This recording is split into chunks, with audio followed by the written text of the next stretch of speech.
అమ్మా భవానీ లోకాల నేలే ఓంకార రూపమమ్మా, తల్లి నీ మహిమల్ని చూపవమ్మా.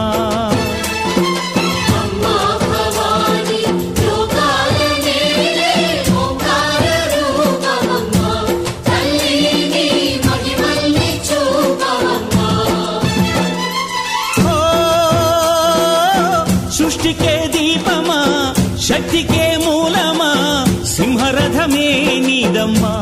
అమ్మ దుర్గమ్మ భక్తులను దీవించుమా.